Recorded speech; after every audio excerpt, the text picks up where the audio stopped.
Alright, hey everybody! Welcome to ChewStream. Hope you guys are doing good and hope you're awake, ready to go, because time's a wasting. Every day is valuable and it's just great to be back. It's great to be back, especially because I've been on a really long trip, to San Francisco, Amsterdam, London, Berlin. Then there was a strike in Berlin, and it was kind of hard to get back. Stuck in Frankfurt, Germany for a night. Couldn't get, a pilot for our plane. It was insane. But you know what I say about things that go wrong when we're trying our hardest to do good things.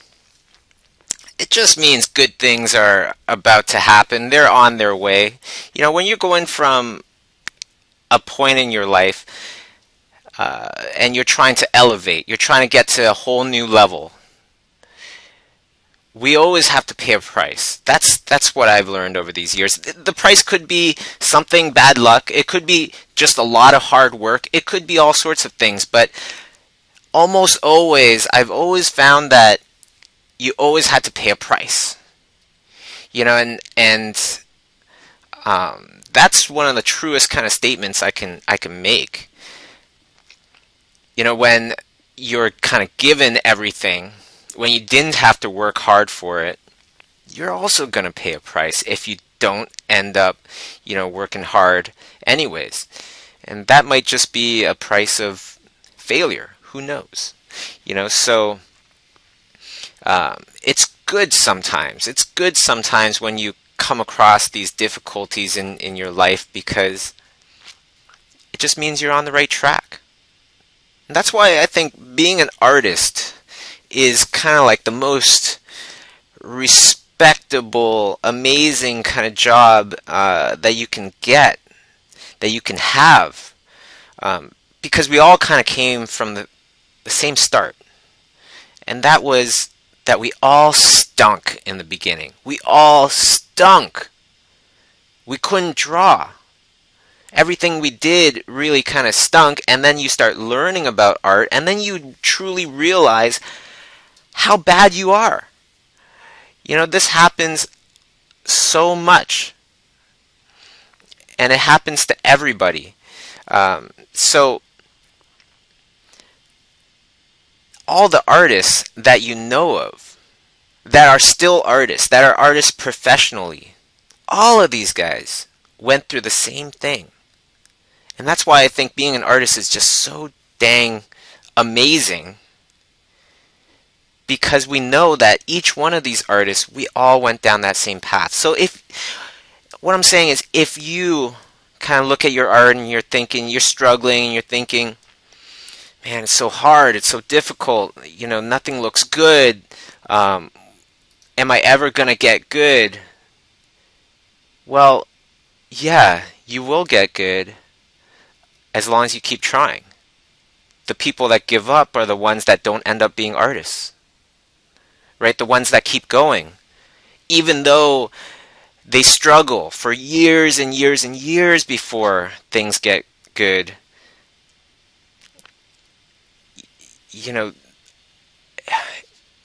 Well, you get the whole picture. It's just such an amazing group of people, such an amazing industry to be a part of.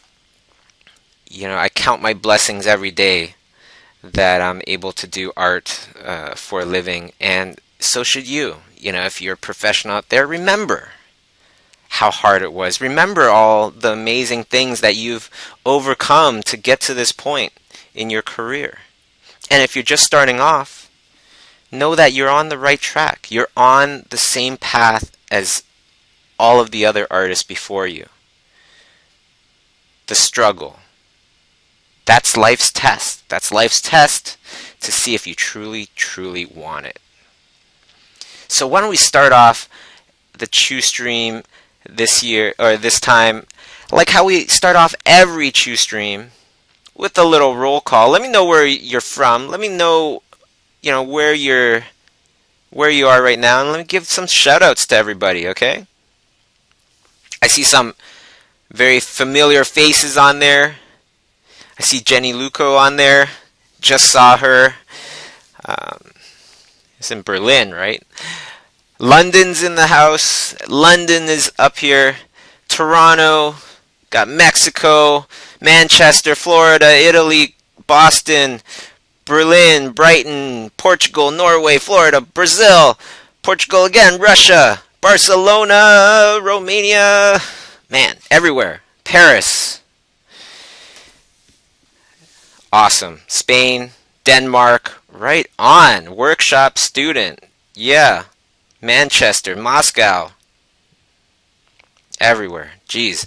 It's so great to have you guys here. Oh, Virgin Islands, Colombia. There you go. Bosnia. Holy, right on. Belgium. Right on. Well, you know what? It's been an absolute pleasure to meet a bunch of you the last few weeks at the different workshops, and hopefully we got to party together too, because we had some get-togethers where everybody can hang out and just, you know, the instructors can talk with the attendees and stuff like that. It was just a wonderful way to connect. A wonderful Dubai, yeah, right on, Indonesia. You know, and it was just such a great trip. It was, you know, we had a lot of people show their appreciation for our workshop, but, you know, let me take some time to just tell you that we are the ones that also really, really appreciated just being there, you know, just being there. And, you know, I was saying this at the workshop, that seeing the sights, being in the cities, that's great. That's really fun. It's really awesome. We loved it. But at the same time, the most favorite thing about the whole entire workshop was the fact that we got to meet all these new people. All these people that we have in common, all these things that we have in common with all these artists from around the world. And that, to me, is why I do this. That's why we do these workshops all around the world. And by the way, let me just mention the Florence workshop, December 16th.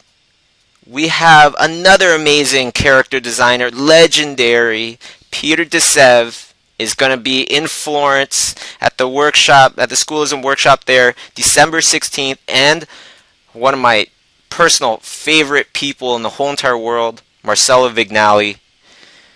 Both amazing, truly, truly amazing artists. Not just artists that are at the top studios, but the top artists at the top studios. If you want to get to the top, I learned very early on that the best way is to search out those people that are already at the top. That's the best way to get to the top. Does that make any sense? You know, does it make any sense to try to get to the top by learning from people that were never at the top? That's why I always encourage, especially students, don't just sign up for whatever school. You know, there are good schools out there, but make sure that you have great teachers that are teaching at those schools. Try to find out who those teachers are and what they've done. You know, because even though there are some really great schools out there, there's a heck of a lot more schools where honestly they're just not as good. And the amount of money that I see people spending on their education, leaving them in debt when they graduate, is staggering and gets me a bit upset. So let's think for ourselves, think smart, and do your research. And of course, my own opinion, I'm very biased, but I know it's right. Check out some Schoolism classes, because those teachers are the ones that I personally wanted to learn from, and that's the reason why I brought them on board. I know education can be expensive. So today, what we're doing is I'm going to give out a free Schoolism class to somebody out there in the world, wherever you are. all you have to do is go to facebook.com/bobby.chiu, CHIU, and go to the first post there and like it and share it. And at the end of this broadcast, I'm going to choose one of you, and you'll be the winner, and you can select any one of the self-taught courses on Schoolism by one of the great artists in our industries. Okay? The other thing that you can do is you can ask me questions. You know, you can ask me questions by asking them in the comments. Okay? Super simple. That way I don't have to kind of struggle through a ever-growing chat, and it's just so much easier for me to read the questions. And I've changed my settings so anybody out there can add their comments to any one of my posts now. Okay, so that again is facebook.com/bobby.chiu, CHIU. And if you just share and like my post there, the very first one, then you'll have a chance to win a free self-taught Schoolism class. Okay? Now, there's already some questions, so let's go to some questions here. Shiab, that's the first question. Shiab writes, we're planning to start an art school that teaches students how to be a concept artist for animation and games, but we're kind of new at this, so my question is, while building Schoolism, was there any difficulties that you had to face? And how long should we be patient to get our goal? How long should you be patient to get your goal? Let's start off with that one. As long as it takes. You know, when you have a goal that is so dear to your heart, so close to you, that you're so passionate about, if you pour everything into it, I mean everything, like every last little tiny drop of effort, something amazing will happen. You know, don't have any doubt. I think that was the biggest thing with Schoolism, because at that time nobody was doing what Schoolism was doing. Now everybody wants to try and do what Schoolism is doing. You know, so that was the biggest thing. When we were trying to change stuff, when we were trying to do something completely new, you needed to have belief. You needed to have faith that you are destined to succeed. That's the best defense when you're approached by failures. And trust me, you will be approached by failures. Shiab, talking to you specifically, but this goes for anybody out there with a big goal. You will be approached with failures, but that doesn't mean that you ended up failing. You fail when you give up. And that's the truth. You know, so keep going. Keep having faith. Keep being positive. You know, positive thoughts. A mind filled with positive thoughts and goals will produce the faith that you need to achieve what you desire. All right. Let's go on to the next question. Or actually, let me just say that we have a new class that's available for self-taught, which is with it's character design for film with Pixar art director Daniel Arriaga. His class is now available for self-taught, and there's a spotlight sale where it's just his class, $100 off, to help promote this whole entire for his class, you know, promote the fact that his class is now open for self-taught. And the sale ends October 30th. Okay, so if you are, you know, you just want to try maybe a cheaper level, then I would definitely recommend the self-taught, even though, of course, the critiqued versions are way better, because then you see Daniel Arriaga actually drawing and painting on top of your stuff, talking to you about your art that you handed in, which is, especially for the people that live really far away, which is an opportunity that you just don't have, So anyways, let's go to the next question here. So we have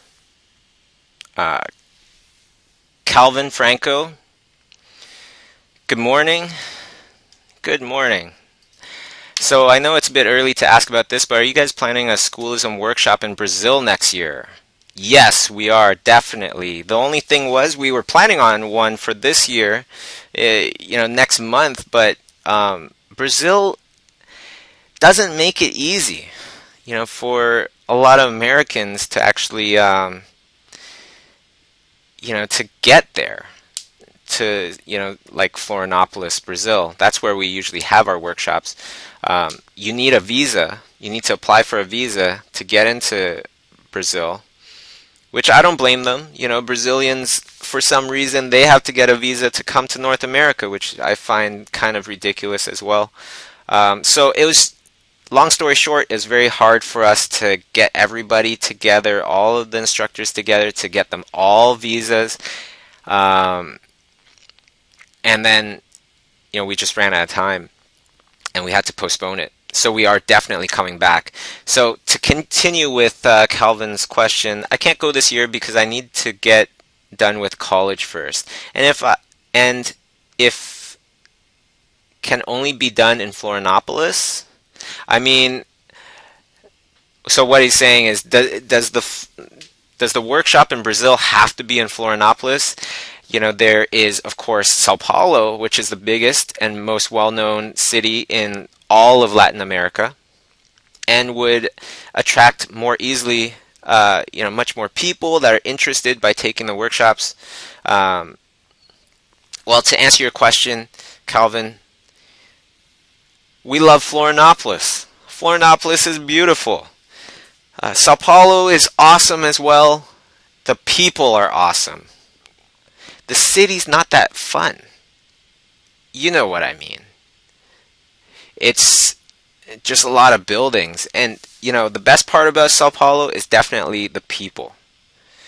But these workshops are not just, to get as many attendees as we can. It's so we can have a good time.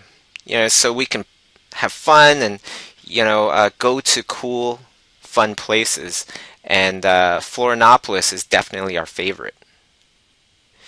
Doesn't mean that we'll never do a workshop in Sao Paulo. It just means that we're going to continue to do them in Florianopolis and perhaps Sao Paulo at a later date. Rio de Janeiro, for sure, love Rio de Janeiro. Who knows? It's definitely one that I enjoyed going to before. We did a workshop in Rio a few years ago, and it was actually a free workshop. Just an impromptu free workshop that just kind of happened, which was amazing. Amazing experience. But you know what? I still like Florianopolis better at this point. For the instructors. It's more resort-like and things like that, and Rio is as well, but we only have a certain amount of time, I already went on probably around 16 trips this year. I don't even know, I can't even count, can't even remember them all, but we'll try to do something in Rio at some point. That would be fun. Speaking of traveling, I want to mention that next week, for all of you that are in Savannah, Georgia, that are going to the Savannah Film Festival on October 29th, I'm going to be in a panel with, I'm going to be in a panel about the art of animation, the future of animation, with Glenn Keane and John Kars. So Of course, everybody knows Glen Keane, the most famous animator in the world. John Cars, of course, everybody knows the director of Paperman. He also was an animator. He animated on Frozen, Wreck-It Ralph, Tangled, Incredibles, Ratatouille, Monsters Inc., Bugs Life. Somehow, I'm in there as well, so I am so honored. And hopefully, I'll see a couple Chew streamers out there in the audience. Right on. Very cool. I see a Milton. This person's at the workshop house, the in-house workshop with Thierry and Jason Seiler, just outside of Montreal in Saint-Julien. For those of you that don't know, we have probably the most intense workshop ever. It's 30 days where you're actually living with your instructor. You are placed into this beautiful home, 6,000 square feet of goodness, a lake in the back, frog pond, just serene and beautiful, the perfect place to get really intense about art. And you're living with your mentor, Thierry Lafontaine.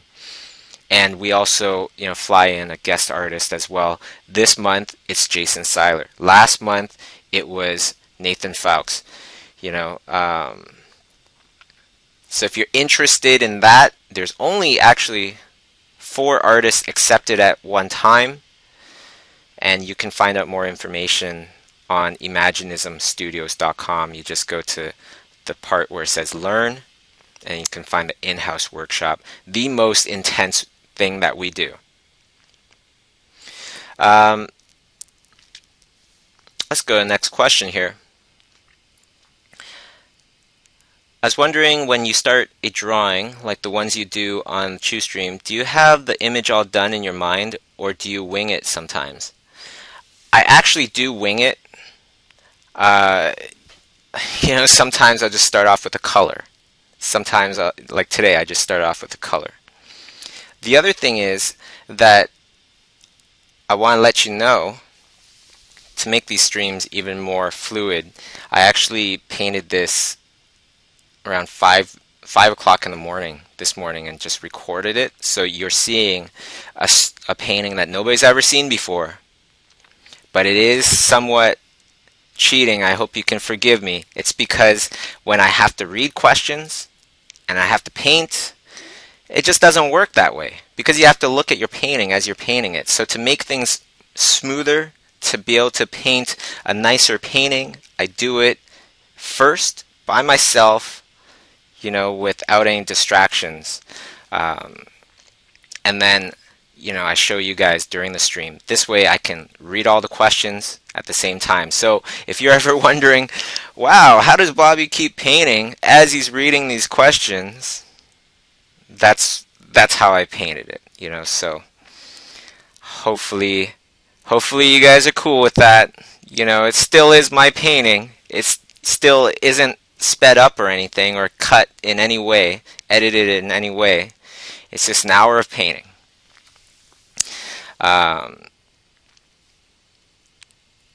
So yeah, let's see if there's any other questions on here. And if you have a question, if you want me to answer one of your questions, you can just go to facebook.com/bobby.chiu, CHIU. So it's BOBBY.CHIU.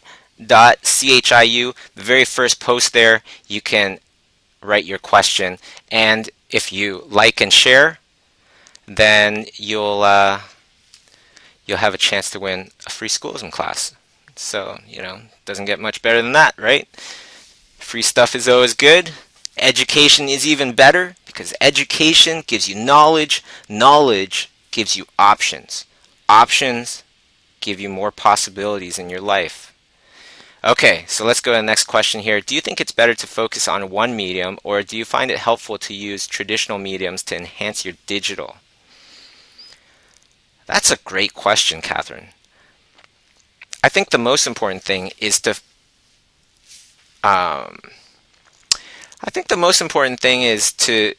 focus on certain aspects of painting or drawing, focusing on just structure or focusing on just color or lighting or, textures and things like that. I think that's the best way. And how you do it, whether it's with one medium or a bunch of different mediums, I think it's up to you. But my personal taste is to just kind of focus in on one thing at a time. It's kind of like when you're lifting weights. You don't want to do bicep curls as you're doing jumping jacks or deadlifts or something like that. Or maybe you do. But if you just kind of concentrate on one muscle at a time, you'll be able to grow that muscle bigger and bigger a lot faster. Okay. Oh, and something that a lot of people have been emailing in and asking about. We have on Schoolism, we have Dice Tsutsumi and Robert Kondo, both ex-art directors at Pixar, and now they're on Schoolism. And everybody has been emailing in about their class, anticipating their class. The best way to get in this class when it opens, because it's going to open and it's going to fill up very, very quickly. You can go to schoolism.com. You'll see the very third little banner on there is for their class. Click on that and sign up for the notification list. So when the class opens, you'll get an email once the class opens. And that is the best way to have a chance to get into their class, because everybody wants to get into that class. Not just students, not just professionals, but the top professionals want to get into this class. People from all the big studios want to get into this class. So I'm letting the Chew streamers know the lowdown. That is the easiest way. Get on there, sign up for the notification list, and then you'll get an email once it opens. Okay, let's go to the next question here. Jenny, thanks for the shout out. Berlin was epic and I'm truly enjoying your digital painting course at the moment. Right on, thank you. Little question, will Florence Workshop be in English or Italian or just English this time? Just curious. English and Italian or just English this time? Just curious. It will be in both English and Italian, so there'll be a translator, okay, which will be really cool. Definitely, don't miss out on that. Okay. Let's go to the next one, Nikita. And by the way, let me just say that no matter what my answers are to these questions, they're just my answers. And just like everything else in the world that everybody tells you, I advise you to, think about it. To think about it if it makes sense to you. If it doesn't make sense, it's our job to question it. Even what I'm saying, you don't have to, take it as gospel. Please don't. Please think about it and see if it makes sense to you first. However, if what I'm saying does make sense, then you got to do it. Because there's too many of us that know what we should do, but we don't do it. That's not intelligence. Intelligence isn't just knowing how to succeed, but knowing to act on it. So stop thinking whether you should or you can, and just do it if it makes sense to you. You owe it to yourself. Everybody has a lazy side to them and a smart side to them. Stay with the smart side. Okay. let's see here. So Nikita asks, glad to see you back. My question is, how do you deal with bad drawing days, or how do you avoid them? I do remember from your book, The Perfect Bait, you mentioned that you draw first thing in the morning to avoid those days, but do you do some special exercises or something, or just doodle? I really hate this inconsistency when I draw. It's like two different people doing drawings in my sketchbook. One day, one person who makes successful drawings, another day, different person who can't nail some shapes, characters, etc. If you feel like, okay, number one, draw right in the morning. Things always seem to turn out better when you draw right in the morning. So that's what I advise you. And if you still have, rocky start, you're drawing bad, which, most likely it won't really happen if you get into the habit of drawing every morning. Not just one time, but every morning. Then draw things that are familiar to you. Because then you'll feel good about it. And a good part about getting over those humps is just drawing something that you really feel good about. Does that make sense?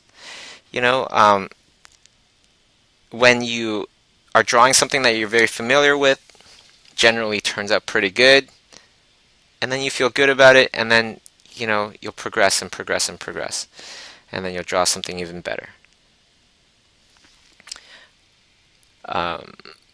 Let's go to the next one. Dave Carr, right on. Good to see you back on the streams, Dave. Dave, hope you're doing awesome. When you were pulling crazy hours in the beginning, making all of the books, how did you decide when to stop for the night, or take breaks?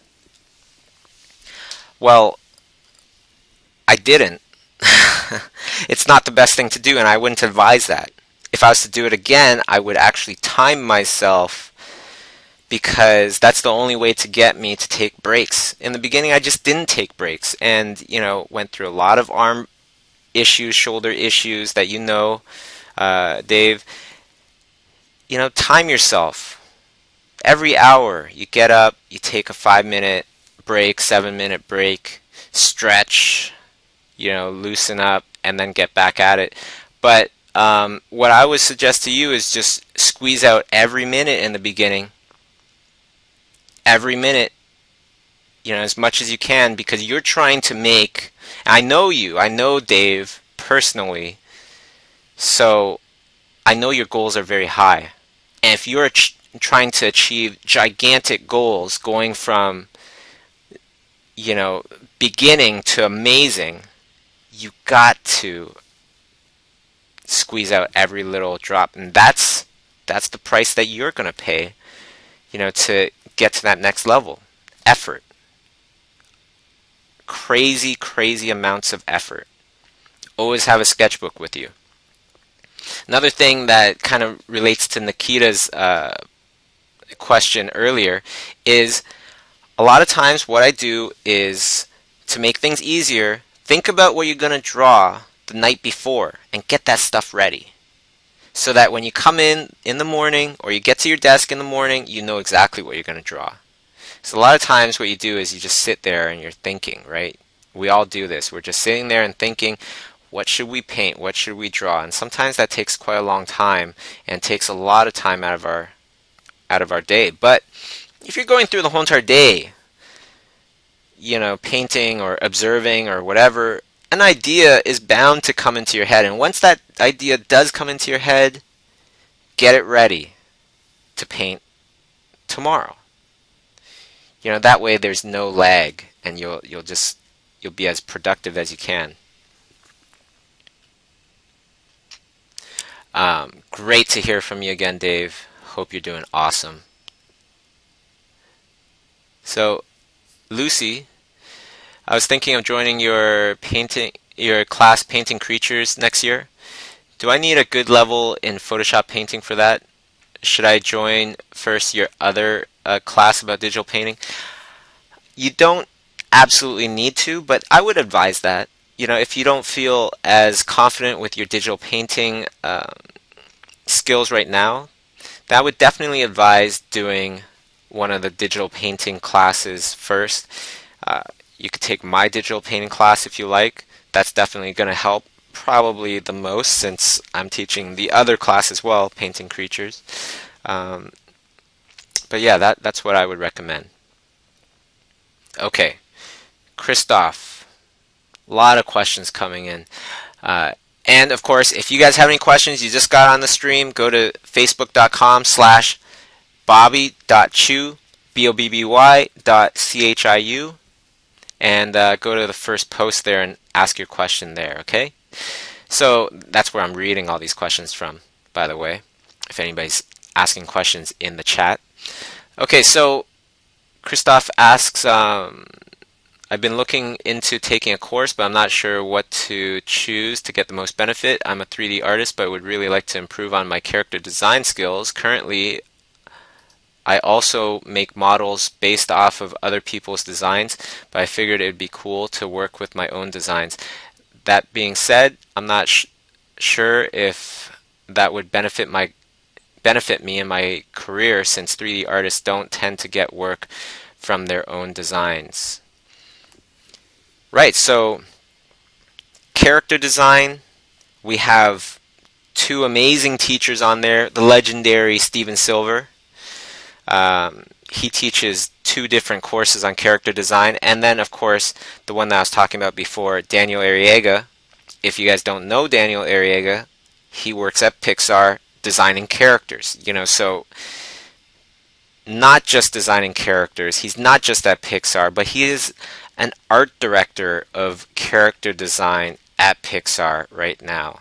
And so both phenomenal opportunities, and both amazing teachers. And like I said, Daniel's class, it's on sale, $100 off right now until October 30th, and then you'll miss your opportunity.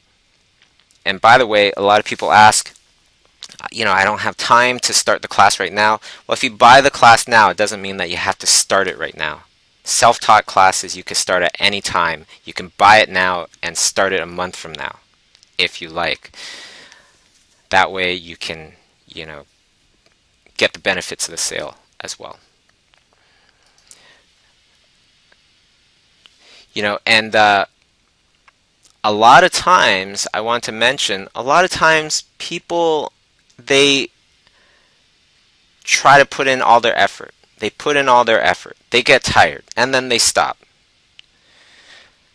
But for a lot of professionals, for a lot of people, they know that that's not their potential.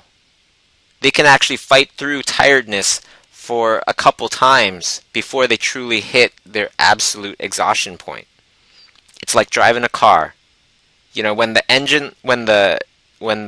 empty light turns on, saying that you need more fuel, it doesn't mean that you have to stop right now. It means you can actually keep going for quite a lot, longer. And a lot of times our brain just tells us, "Oh, I'm tired," and it just does that. It just does that, but it doesn't mean that we can't keep going. Find out your true potential. For example, on the trip this time, to Berlin and London and Amsterdam, man, we averaged probably 3 hours of sleep a night. 4 hours, and we're like, yes, that's awesome.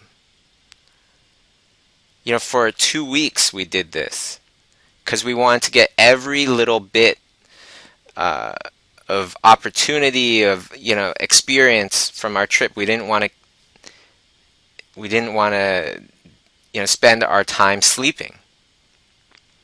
And a huge influence was Luis Gonzalez from Pixar. He was just nonstop energy. And it was amazing to see, and he really inspired everybody to stay up. And, is it a coincidence that he's a successful story artist at, probably the best story-driven studio in the world? I I don't know. I don't think so though. I really feel like I really feel like that has something to do with his success. That he's able to truly know his potential and truly, go nonstop for so long. It's amazing. You got to fight past your comfort zone, people. That's the best way to evolve quickly. Okay, let's go to another question here. Vitali, what do you do if you were 35, you had a child, working, and a wife, but have a big will, a big dream to be a concept artist? Another great question. I actually just answered a question like this before. If your life is at a certain point and you want to elevate to a whole nother level, you have a price to pay. That's how life works. So you just have to ask yourself, what is the price that I think I'm going to have to pay? And is it worth it to me? Some people, it won't be worth it to you. You have a wife, you have a child, everything's great. That's what you're all about. You want to, be there for your child and see every little bit of their lives growing up. Then maybe it's not worth it to you. But if you have big aspirations to do awesome things with art and really push your knowledge to those limits that you dream of, then maybe it is worth it to you. I can't tell you the exact right answer, but I can probably tell you the questions that you should ask yourself. Something that I'd like to share is, I came from a very hard-working family. My dad was always very, very hardworking. My mom was extremely hardworking as well. And even though my dad had to go on some business trips, things like that, work late, whatever, I can tell you how that affected me. It made me really learn about hard work. I really respected him for being so hardworking. And that's helped to pave, my way to stay hardworking.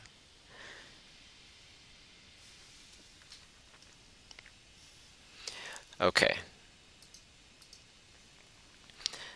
What else we got here? Toby asks, am I still training in ZBrush? He gave a... Oh, cool. It's a free stylized character review this Friday by Michael DeFeo. One of the industry's best. Good buddy of mine, Michael DeFeo. Awesome sculptor. Awesome person. He used to teach on Schoolism. Eventually we had to, part ways, but we're still great friends. But yeah. And the reason we had to part ways was because Schoolism was it's more built for flat images, for painting, drawing, that kind of thing. So, but yeah. Still love the guy. He's awesome. Okay. Am I still training in ZBrush? Actually, no, because we have a new assistant artist, Flynn, that is amazing at ZBrush. So, it's even easier now because he can do the ZBrush thing. And so we're building creatures together, and it's freaking so cool. So awesome. So big shout out to Flynn. All right, let's go to the next question. Maggie, Since there is no decent art schools in my country, do you think it's a good idea to go study abroad? Also, do you think it's worth it to take a big student loan if you can't pay for your education? Online courses are great, but very short, and I don't have tons of homework, nor that consistent competitive environment to keep you motivated. Well, it's awesome that you're questioning, Maggie, to see if it makes sense to you. It depends on your financial situation. If you are financially stable and you can afford, a heavy international student, education, sometimes that could be six figures, $100,000, $200,000 of education, and you're totally fine with that, then totally go for it. I would do the same. Even though I do an online class, that doesn't mean I still don't support brick and mortar schools. I went to brick and mortar school, whereas a physical school, went there. It was great because you have the students there with you, and you're kind of having this friendly competition and stuff like that. And it helps to get you to go further. But if you have the discipline, then of course I would choose online classes. And that's because a lot of the teachers that teach on Schoolism, they have no time to teach full-time at a college or university. And most great artists that are amazing teachers, they don't have time either, because they're too busy making films and, perhaps teaching the people at their studio. So it really depends on you. If you have good dedication, good discipline, then I would for sure take an online class. I just take a bunch of them at the same time if you feel like you have that much, time on your hands. That's what I would do, because I've seen the results, and it's just night and day. When you see somebody actually drawing over top of your stuff, pointing out your errors, you get past barriers so much quicker. And even in brick and mortar schools, teachers don't have time to do that for every assignment that you hand in. They just don't. I know this because I used to teach in college. I used to teach the graduating year at Sheridan College. And even though that is a great school, I like that school, I like Sheridan, I taught there, I had over 100 students. You think I could spend, 10, 15 minutes with every student going over their drawings every week? There's no way. And the school wasn't built so that I would do that anyways. I would give them some reviews every few weeks, perhaps, every month and a half or so. They would get a little bit of time with me if they want it. So, one thing I want to caution you with is that you need to think about how much in debt are you going to be when you graduate, and how long it will take you to pay it off. Because education, that's an investment in your future. You don't want to take bad investments. And if you are going to graduate and be in debt and have to keep paying this debt off into your 40s, that's not a good investment in my mind. Education should give you a head start. And a big debt is only going to set you back. It's going to do the exact opposite. Okay, so do it if you can afford it. And moreover, I'm totally biased, but biased for a good reason. Because that's why I made Schoolism. That I 100% know that when you learn from great artists, the artists that have no time to teach full-time in school, you're getting knowledge, a level of knowledge that just isn't available anywhere else. That's the truth. When I graduated college, was I painting, to this level that I'm painting now? No, not even close. Was I painting at a level that I could even get a job? No, I wasn't. That's why I ended up being a computer guy at this studio called Nelvana in downtown Toronto. I was the computer guy that liked to draw. That's what I was kind of known as.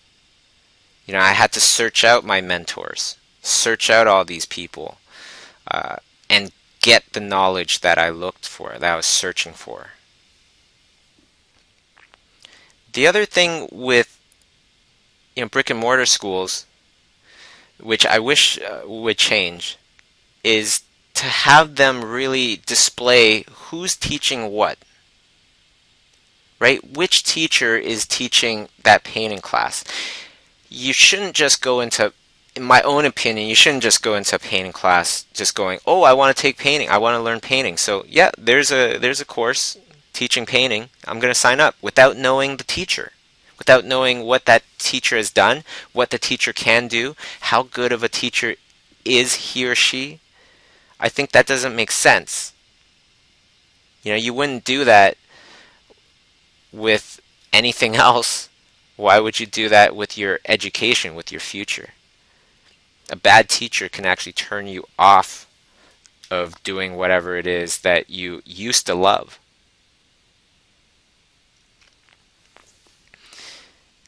Right on. I see Thierry Lafontaine, T-Bear online. Big shout out to my homie T-Bear in Saint Julien. He's the mentor for all the people at the in-house workshop. Good to see you. Let's go to the next question here. Ashley, do you have to paint digitally in schoolism classes, or is traditional media okay? Like for the lighting or drawing classes in particular? Well, definitely drawing, no, you don't have to. You can do that completely traditional. And it depends on the classes. So like Jason Seiler, his class,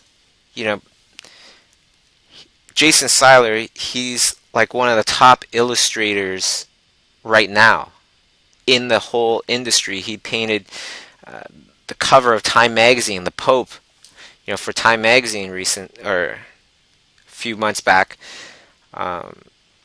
He teaches the art of caricature on schoolism, and to learn character, to do character, you could do that traditionally, you could do that digitally, whatever you like. For a digital painting class, of course, you would need to do digital painting. If you want to make sure, Ashley, just email info@schoolism.com and ask for the specific course that you're interested in. And then Jenny, thanks again for coming to Berlin. Thank you. It was awesome. Okay, so it was really amazing, and I got an instant level up. Right on. Can't wait for the next workshop. I want to know if there are going to be courses with Chris Pern on schoolism at some point. I'd really like to gain more wisdom from him. We actually did have a class with Chris, and hopefully we will have a class with Chris in the future about storyboarding. It all kind of depends on his schedule. He's a super busy guy. He used to teach storyboarding on schoolism, but now he's a director as well. So directors are even more busy. So yeah, hopefully. Vitali, tell us some interesting life stories of people you've met during your trip. I'll tell you one. This was amazing. This was Louis Gonzalez. He was saying, this is just the universe opening up and giving us a gift to let us know that what we're doing really mattered. Okay, so the last night in London, we were coming out of a museum, and we wanted to go have Italian food. So I looked up a place, I forget what it was called, but I looked up this place and followed it, on my GPS, and we're following it past two really nice looking Italian restaurants. And we're all looking at the Italian restaurants that we're passing by, and we're like, okay, let's just keep going. Let's just keep going and go to this place that we're looking for. And we got there, and it was, it didn't look as good as those other places. It was in the basement. We went underground. And as we're going into this restaurant underground, we see all these pictures of the celebrities, like from Hollywood, all the big celebrities. Actually, it's not just from Hollywood, it's just everywhere. Madonna, Bon Jovi, Stallone, Schwarzenegger, Mickey Rourke, and, it's like everybody. I can't remember them all. But this place was just plastered of celebrity photos, and they're all taking pictures with the owner.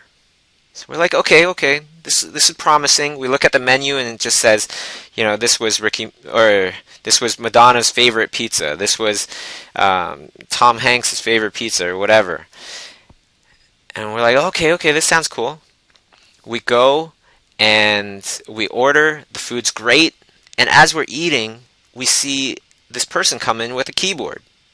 Sets it up, sets it down, and then another keyboard. And then somebody comes in with a guitar, another person with a bass guitar, and then all these things, right? And we're like, okay, cool. We ask, when does the live music start playing? Starts at 9:30. So we're like, okay, let's order some drinks, hang out for a bit, and see what happens. And 9:30 rolls around, the singer goes up, live band, starts singing, and the guy is amazing. Incredible. And then he says, yeah, I see a lot of my friends are in the place. I'd love for them to come up and sing with me at some point during tonight. And it turns out that these were all people from that show, The Voice, except it was The Voice UK. And so about 5 or 6 people all got up and all sang, took turns singing, just for maybe 40 people in there. And it was the most amazing. It was like karaoke times a million. It was like our own private little concert. And it was all the awesome songs, all the best hits, Janis Joplin and Alicia Keys, Bob Marley, and all these amazing songs done so well. It was the best live singing I've ever heard. Better than concerts even, because it was so intimate. It's so just like they're right in front of us. And that was, life just kind of throwing us a bone and just going, you're doing the right thing, guys. Here's a little reward. And yeah, that was very much appreciated. And it was awesome. Another person that we met on our trip was Chris Behrens in Amsterdam. Amazing artist. Look him up. Chris is just Chris, Chris, Behrens, Berens. Amazing, phenomenal painter. So, we had an opportunity to meet him as well. So those are 2 wonderful highlights that we so appreciated. Okay, so let's go to the next question here. And you know what? That's the coolest thing. Let me just finish that's the coolest thing about working hard and doing well as an artist. It's so much easier to meet all these amazing artists that you only just know about, because they know about you as well. And then there's this mutual respect. There's an instant connection when you like the person's art and that person likes what you're doing. And it's just like a couple emails later, we're meeting up in Amsterdam for the very first time.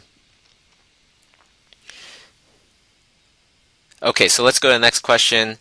Hi, Bobby. It's so nice to meet you. in 3D in London. Was wondering if you do drawings from life, examples or urban sketching. Do you do zoo visits to draw animals from life? Absolutely. Drawing from life. That life is the source. It's the source of all art. So definitely go to life itself, and find your inspiration there. I used to go subway sketching, every Sunday in Toronto for 5 years straight. On my birthday, New Year's, Christmas, didn't matter. We were there. Make it a habit, make a routine, and you know what? That was such an amazing experience to do that so consistently, because it really helped me to develop my own theories, my own style, and how I draw people and clothes and things like that. Adriana, just wanted to thank you for your schoolism class. I'm taking digital painting with Andrew Howe, and I'm loving it. I wanted so much, but I was without money. The perfect gift. Okay, so not a question. You're welcome. I'm so glad that you're enjoying it. Andrew Howe is a fantastic artist, and I'm not surprised that you liked it. So thank you for your little testimonial. It's fantastic. That's the best way that people will know how good some of these classes are. Vico, do you have any techniques or tips for when motivating or discipline start to dwindle? For example, when you're trying to build a habit, like getting up at 4 a.m. to draw every day, and you get sick or something and you stop doing it, then it's really hard to start again. Start slowly, gradual. Gradual change creates solid habits. That's what I would suggest to you. If you try to make a giant change, then you feel a lot more and it's harder. Just get up 10 minutes earlier. 10 minutes earlier. The next week, another 10 minutes. The next week, another 10 minutes, until you're back at 4 o'clock in the morning. Then you won't feel it as much, okay? And by the way, I just want to state that, you can't always control the outcome, but you can control the amount of effort you give. Okay, so don't worry so much about things that are beyond your control. Just concentrate on how much effort you're giving each day towards your goals. Even if the outcome is bad, you are still on the right track. Because in the long run, if you think about it, if you keep giving, as much effort as you can, in the long run, you'll meet success. As long as you're also using your common sense, right?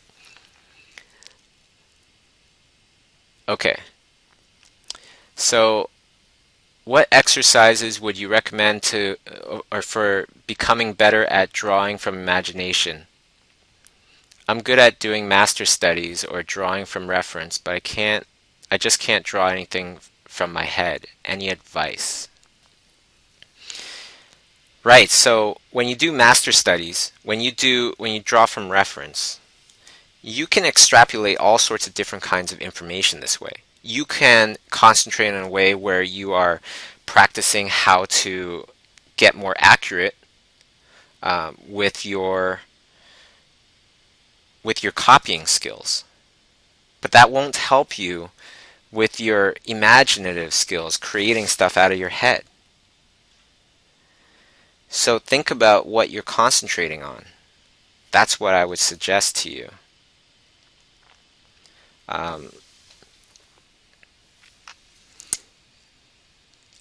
I used to teach life drawing at Sheridan College, and I would see that some students are really good at life drawing, but then they couldn't draw a character if their lives depended on it, or it was on a whole nother level. Let me put it that way. And some people, they couldn't do life drawing, but then they could do great characters. Not superb, because you still need to be able to do life drawing to reach certain levels. Um, so it's funny, because how you should do it, if you want to learn more imaginative skills, ways of painting things out of your head, look at reference, sure. Look at life, sure. But at the same time, when you're drawing it, try to just use your reference as reference for your own creation. In other words, think about it as you're building your own creation in the essence of your reference, with the same feeling, not the exact same lines, not the exact same proportions, but the same feeling. A lot of times you'll still end up with a drawing or painting that looks very much like what your reference is, but it's the thinking involved that's different. Okay, and Milton saying, aren't you coming to this workshop in-house?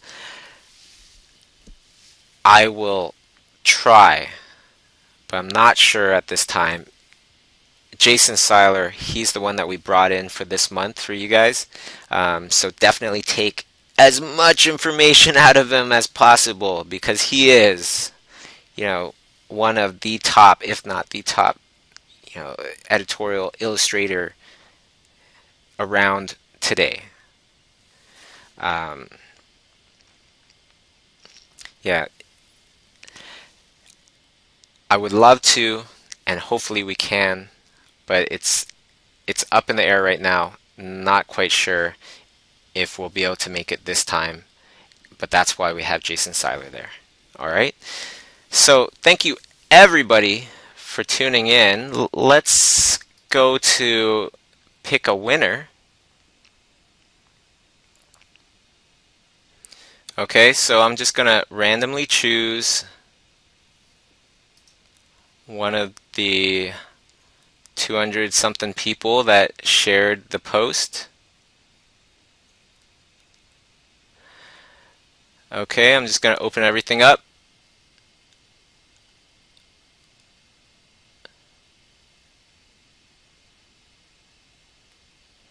It's taking a while. Gotta open up both of these posts. Okay, so winner is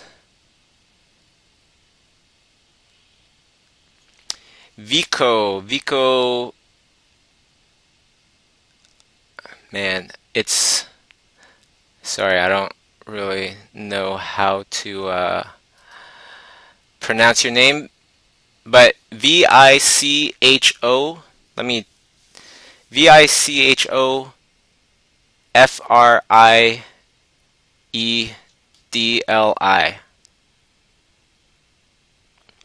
Vico, you are the winner of Schoolism self-taught version, class of your choice. I'll be sending you a message asking you for which class you'd like. Congratulations to Vico, Vicho. And thank you everybody for tuning in to the stream. It's been wonderful to be back doing these streams again.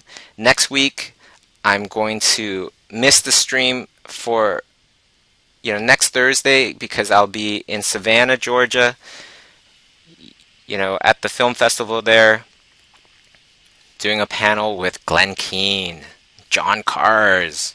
If you're around, definitely show up. I'd love to see some Chew streamers there. And yeah, that's it. Thanks everybody. Thanks for tuning in. Hope you guys all have an amazing day. And I will be back not next Thursday, but the Thursday after. All right? And we're going to do this again. So, hope you guys are doing awesome. Keep on painting, keep on drawing, keep on working hard. Because that's